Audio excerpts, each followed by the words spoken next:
for more on AMC and all the latest from the US markets as we head live now to Michelle Schneider from Market Gauge every single, Thursday here in Melbourne, Australia. How are you, Michelle?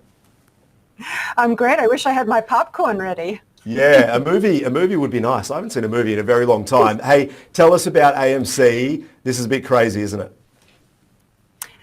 Well, yes, it's crazy, but it's definitely a thing now where you have these hedge funds that get out of control with their short selling that we know can cripple companies. They go basically unregulated. If they do get caught, they pay a small fine. So in walks what you actually at the headline said, the Reddit army, and demolishes them by squeezing the stock. And they don't care about the fundamentals. Yes, the AMC stock in terms of the company is losing money, obviously, from the pandemic. But at the same token, it is something that will come back. And even though the valuation today was insane, more importantly, I think what you're seeing is the trend because they went for AMC. Obviously, GameStop is still doing well. Pets, which is pet medication and pet insurance, also is something that got squeezed today. So they'll just keep finding new things. And I think it's actually a really interesting way to invest if you're on the right side. So in terms of comparing this to GameStop, which was the one that sort of kicked all of this off, is it similar? Is it different? And also, what's been happening since that point? You mentioned another company there that's also blown up. Is this trend really building, do you think?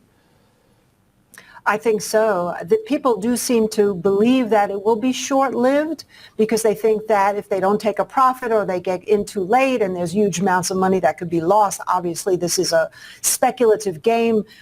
Some people call gambling, that'll be short-lived, but I don't think so. I think it'll just rotate into the next thing and the next thing until we do see such time where the ability of hedge funds to manipulate these companies into almost bankruptcy gets more regulated and there isn't so much fodder for the Reddit army to go after. Right now, it's ripe for the picking, and it's not one company but the next. At the end of the day, in the New York trading, they started after cannabis, particularly Tilray, which shot up after hours. So there's always going to be a good target unless somehow they can put an end to it through regulation. Obviously, raising margins would be one way, but otherwise, I think they'll just move on and do something else.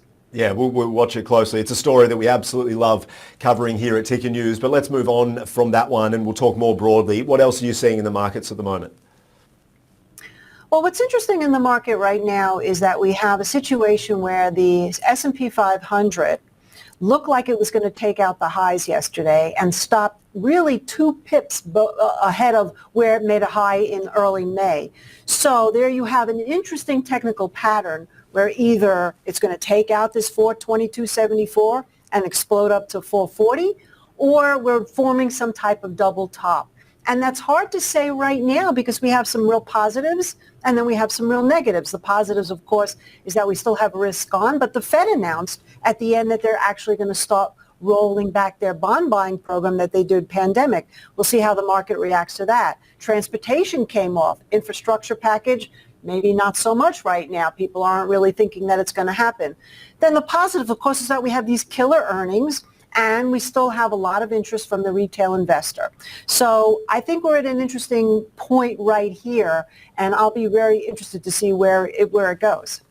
Let's have a look at cryptocurrency. We've always got to have a quick chat about that. I just had a look at Bitcoin. It's sort of jumped back up slightly. Ethereum's also doing fairly well over the past 24 hours or so. But what's making news? What are you following and watching closely in the world of cryptocurrency?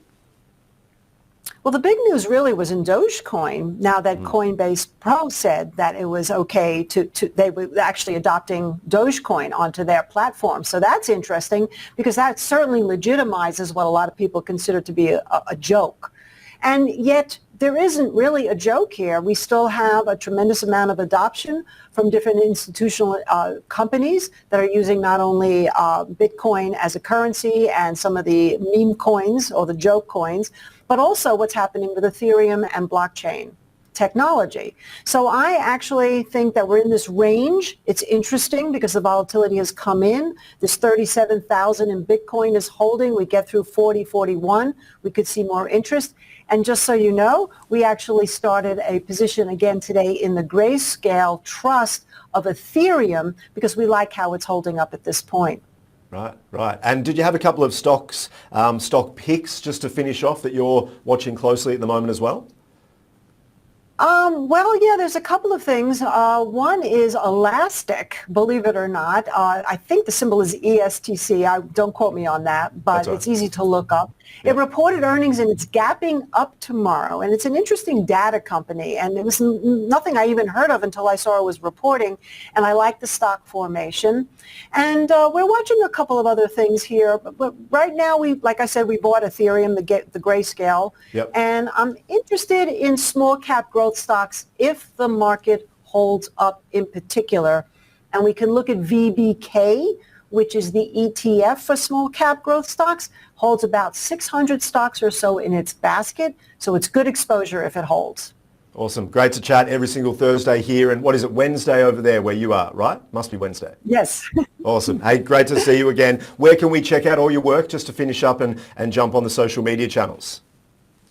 At Market Minute on Twitter, LinkedIn, I'm Michelle Schneider, and Instagram, Miss Schneider, where I do morning stories every day, kind of set you up for the market. Great stuff. I've got to check those out myself, actually. Enjoy the rest of your day over there. We'll talk next week. Thank you, Adrian. Great stuff. Michelle Schneider there from Market Gauge. Jump on Twitter in particular. She's got a massive following there and some really interesting information every single day. Stay right there. Our top trending stories right after this.